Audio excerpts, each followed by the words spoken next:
চাঁপাইনবাবগঞ্জ সীমান্তে পরিস্থিতি ঘিরে বিরাজ করছে উত্তেজনা ও উদ্বেগ। সর্বশেষ পরিস্থিতি সম্পর্কে জানাতে এখনই আমাদের সঙ্গে সরাসরি যুক্ত হচ্ছেন সহকর্মী তারেক রহমান।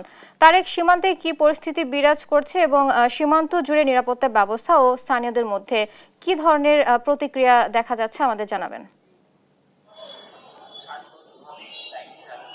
বুবলি, গত 22 তারিখ থেকে গতকাল পর্যন্ত শুধুমাত্র চাঁপাইনবাবগঞ্জের মাসুদপুর সীমান্তে 4 জন ব্যক্তি বিএসএফ এর নির্যাতনের মৃত্যু হয়েছে বলে আমাদেরকে স্থানীয় সূত্রগুলো জানিয়েছে।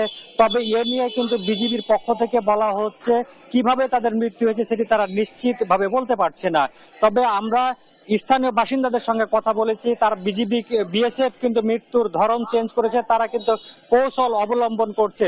সীমান্তে পদ্মা নদীতে যেসব মাঝিরা অর্থাৎ জেলেরা মাছ ধরতে যায় তাদেরকে স্পিড বোট চাপা দিয়ে এবং বিভিন্নভাবে নির্যাতন করে তাদেরকে মৃত্যু নিশ্চিত করা হচ্ছে। মৃত্যু নিশ্চিতের পরে যেন মরদেহ শনাক্ত না করা হয়, এরপরে কিন্তু অ্যাসিড দিয়ে পুরো চেহারা ঝরিয়ে দিয়ে পুড়িয়ে দেওয়া হচ্ছে। গতকালকে কিন্তু চাঁপাইনবাবগঞ্জের মাসুদপুর সীমান্ত থেকে শরীফুল এবং সেলিম রেজা নামে দুজনের মরদেহ উদ্ধার করেছে।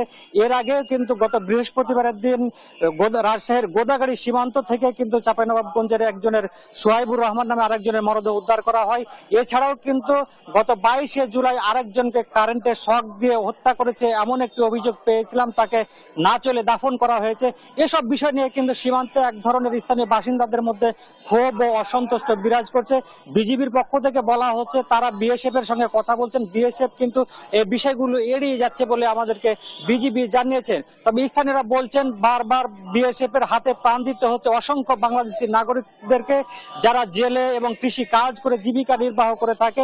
বর্তমানে যেহেতু ভরপুর পদ্মা নদীতে মাছ ধরতে গিয়ে কিন্তু তারা এমন হত্যাকাণ্ডের শিকার হচ্ছেন। আমি এই মুহূর্তে আছি চাঁপাইনবাবগঞ্জ জেলা 250 শয্যা বিশিষ্ট জেলা হাসপাতালে। এই হাসপাতালে কিন্তু শরীফুল এবং আরেকজনের মরদেহ রাখা হয়েছে।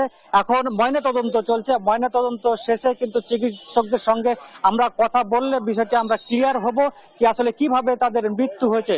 তবে পরিবারের লোকজন বলছে বিএসএফ তাদেরকে খুঁচিয়ে এবং স্পিড বোট তাদের উপর দিয়ে চালিয়ে দিয়ে তাদেরকে হত্যা করছে। এসব ঘটনাতে তারা কিন্তু বিএসএফ কে কড়া প্রতিবাদ জানানো এবং রাষ্ট্রীয় পর্যায়ে ব্যবস্থা নেওয়ার জন্য তারা কিন্তু দাবি জানিয়েছেন। তবে সীমান্ত পরিস্থিতি এখন স্বাভাবিক থাকলেও স্থানীয় মানুষজনের মধ্যে চাপা ক্ষোভ এবং অসন্তুষ্ট বিরাজ করছে। জি বুবলি, এই ছিল আমার কাছে চাঁপাইনবাবগঞ্জের সর্বশেষ পরিস্থিতি।